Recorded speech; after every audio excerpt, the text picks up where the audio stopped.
ನಡಿ ಈಗ ಶುರು ಮಾಡೋಣ.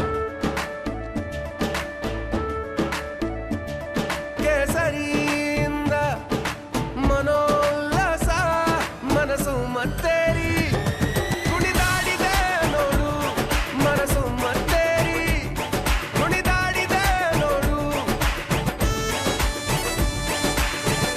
ಕ್ಷಣ ಕ್ಷಣವೂ ಆಚರಿಸಿ ಕೇಸರಿ ಹಬ್ಬ. ವಿಮಲ್ ಬಾಯಲ್ಲಿ ಹೇಳಿ ಕೇಸರಿ. ಪ್ರಜ್ವಲ್ ರೇವಣ್ಣ ಅವರದ್ದು ಎನ್ನಲಾದ ಅಶ್ಲೀಲ ವಿಡಿಯೋ ಪ್ರಕರಣದ ವಿಚಾರಕ್ಕೆ ಸಂಬಂಧಪಟ್ಟಂತೆ ಅಲೋಕ್ ಮೋಹನ್ ಕೂಡ ರಿಯಾಕ್ಟ್ ಮಾಡಿದ್ದಾರೆ. ಸದ್ಯಕ್ಕೆ ವಿಶೇಷ ತನಿಖಾ ತಂಡ ರಚನೆಯಾಗಿದೆ.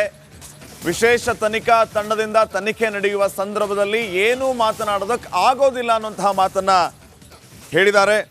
ತನಿಖೆ ಮುಗಿದ ಕೂಡಲೇ ವರದಿಯನ್ನು ನೀಡಲಾಗುತ್ತೆ, ವರದಿ ಬಂದ ಬಳಿಕ ಮುಂದಿನ ಕ್ರಮ ಕೈಗೊಳ್ಳಲಾಗುತ್ತೆ ಅಂತ ಹೇಳಿ ಡಿಜಿಐಜಿಪಿ ಅಲೋಕ್ ಮೋಹನ್ ತಿಳಿಸಿದ್ದಾರೆ.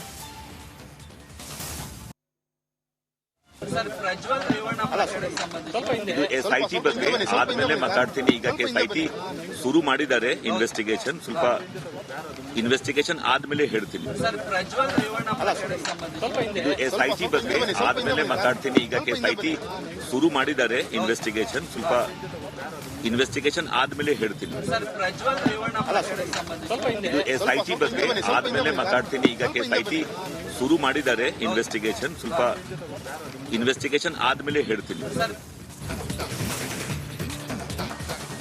ರಾಜ್ಯಾದ್ಯಂತ ಪ್ರಜ್ವಲ್ ಪೆನ್ ಡ್ರೈವ್ ಸಾಕಷ್ಟು ಸಂಚಲನವನ್ನ ಸೃಷ್ಟಿ ಮಾಡಿರುವಂತದ್ದು. ಇದೀಗ ಮಹಿಳಾ ಆಯೋಗ ಮತ್ತೊಂದು ಆತಂಕವನ್ನ ವ್ಯಕ್ತಪಡಿಸ್ತಾ ಇರುವಂತದ್ದು. ಒಂದೊಂದು ವಿಡಿಯೋಗಳು ಬಿಡುಗಡೆ ಆಗ್ತಾ ಇದ್ದಂತೆಯೇ ಮತ್ತಷ್ಟು ಆತಂಕಗಳು ಕೂಡ ಹೆಚ್ಚಾಗ್ತಾ ಇದೆ. ಅತಿ ದೊಡ್ಡ ಸ್ಕ್ಯಾಂಡಲ್ಗೆ ರಾಜ್ಯದ ಜನ ದಂಗು ಬಡಿದಿದ್ದಾರೆ. ಪೆನ್ ಡ್ರೈವ್ ದೃಶ್ಯಗಳ ಬಗ್ಗೆ ಮಹಿಳಾ ಆಯೋಗ ಆತಂಕವನ್ನ ವ್ಯಕ್ತಪಡಿಸ್ತಾ ಇದೆ. ವಿಡಿಯೋಗಳು ವೈರಲ್ ಆಗದಂತೆ ತಡೆಗೆ ಚಿಂತನೆಯನ್ನು ಕೂಡ ನಡೆಸಲಾಗ್ತಾ ಇದೆ. ಇಂದು ಸೈಬರ್ ಕ್ರೈಮ್ ಜೊತೆ ಮಹಿಳಾ ಆಯೋಗದಿಂದ ಸಭೆ ಕೂಡ ನಡೆಯುತ್ತೆ.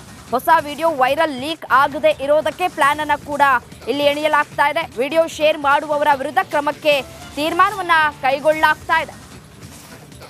ಸೈಬರ್ ಕ್ರೈಮ್ಗೆ yes, I am writing that ಇದು ಹೇಗಾಗತ್ತೆ, ಜಸ್ಟ್ ಟ್ರೈ. ಇದು ಯಾವ ಥರ ಸ್ಟಾಪ್ ಮಾಡ್ಬೋದು ಈ ಸರ್ಕ್ಯುಲೇಷನ್ನು, that will be my today's important decision to write to the cyber crime. ಖಂಡಿತ ಮಾಡ್ತೀನಿ. ಇದು ಹೇಗೆ ನಾವು ತಡಿಬೋದು, ಯಾಕೆಂದರೆ ಇದರಿಂದ ಆ ಹೆಣ್ಣು ಮಕ್ಕಳ ಒಂದು ಮನಸ್ಥಿತಿ, ಆ ಕುಟುಂಬದವರ ಒಂದು ಮನಸ್ಥಿತಿ ಭಾಳ ಕುಗ್ಗುತ್ತಾ ಇರೋದ್ರಿಂದ so I will write to the cyber crime. ನಾನು ಸೈಬರ್ ಕ್ರೈಮ್ಗೆ ಇವಾಗಿಂದ ಈಗಲೇ ಪತ್ರಗಳನ್ನು ಬರೆದು ಇದನ್ನು ಯಾವ ಥರ ನಾವು ತಡೆಗಟ್ಟಬಹುದು ಇಮಿಡಿಯೇಟ್ಲಿ ಆ್ಯಕ್ಟ್ ಮಾಡಿ ಅಂತ ನಾನು